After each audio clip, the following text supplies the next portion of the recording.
I think those first two notes are right. Da, da, da, da.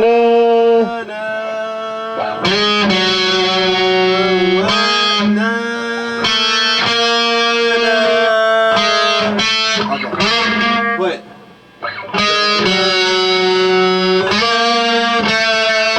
Good. Where now?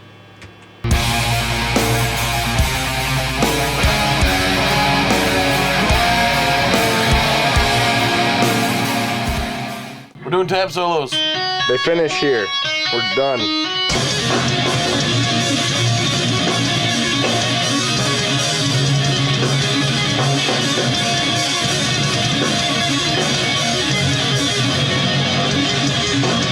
We all left Milwaukee like the day before Christmas. We wanted to get back and, spend time with our families.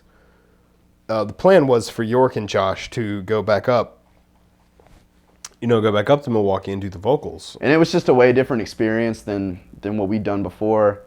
It really sucked. It really bummed me out that I couldn't share that experience of like making this record like way far away from home, like with all of the guys, I believe the first day we were there, we weren't working, so we were just hanging out. Kind of, Josh got to meet Spomer, and like right off the bat, they kind of just didn't seem to mesh like the rest of us had meshed with Spomer, And They came up, and from the time that they got there, things were really kind of weird.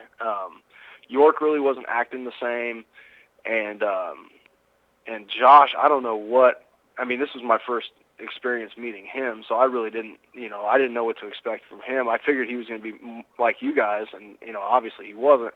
We had one way of doing things, and then here it is. We're up in Milwaukee, and it's cold, and I don't know any of these people, and then we get there, and it was just kind of different. We did a whole day session, and it went really slow, and I think a lot of that had to do with the fact that me and Josh were used to working with Mark, and like as far as vocal harmonies and melodies and all that, we always clicked really well with Mark. We kind of like bounced ideas off each other. We kind of fed off each other. We started working on the vocals, and we already we wrote all the songs already. We knew how it sounded. We kind of by that point had like figured out our sound as far as what we were doing with the vocals, and he meant well. He had really he said he had a lot of ideas of what he wanted to do with the vocals, and then he wanted to do something more like Madball.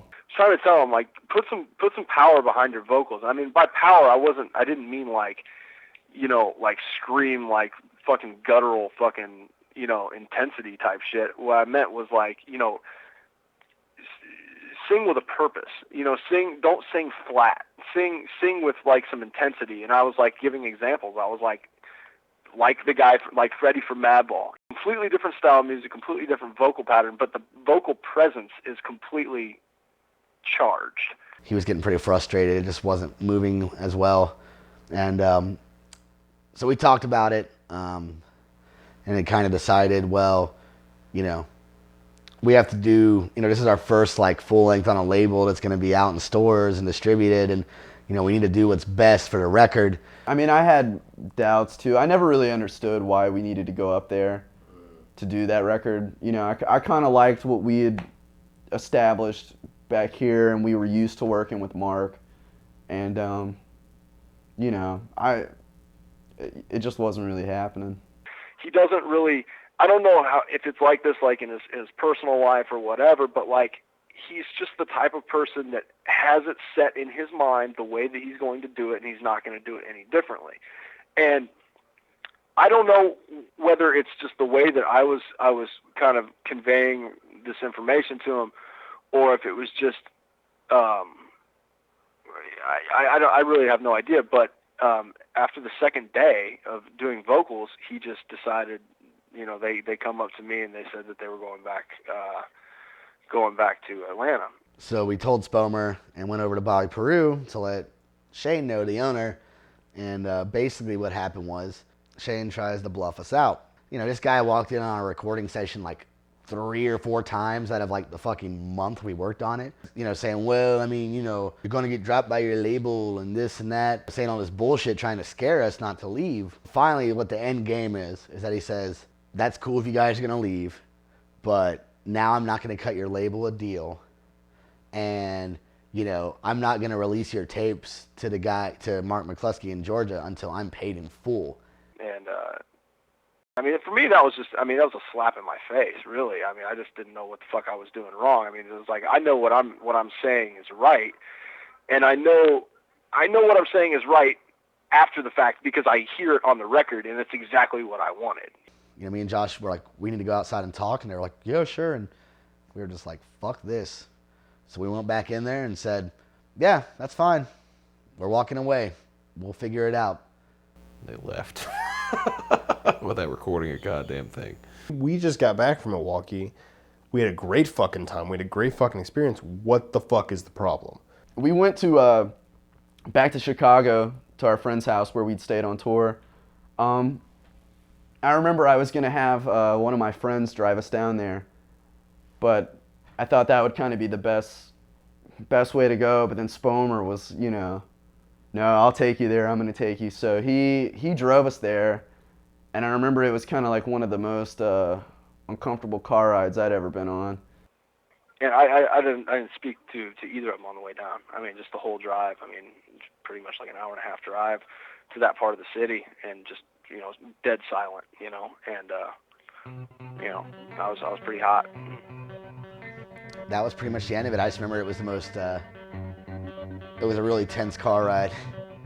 Me and Spomer were. It was I guess the thing out of all of it, the only thing that I would take from it that I just, was sad about was, I instantly felt like a thing between me and Spomer. Like I knew he was very disappointed in us that we had done that after we had worked, we had just all worked so hard on this record. And I totally understand that. Like I said, I guess I can be pretty stubborn. So from there, I mean, everything was cool. I think he understood where we were coming from, and I totally understood where he was with it too. It just, it wasn't what was best for the album or for the band at that point.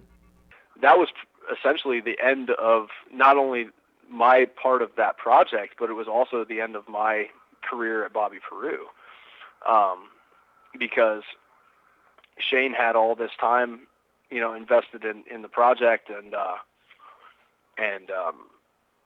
we had all this studio time booked for them to do all this, and then on top of that, it was mixing, and then all that revenue is out the door. And Shane ended up kind of looking at me in a different light after that. I don't know why. I mean, there's nothing I could control. I mean, they decided to leave. When they left, I pretty much left Bobby Peru too. I still think Shane owes me money. But it's neither here nor there.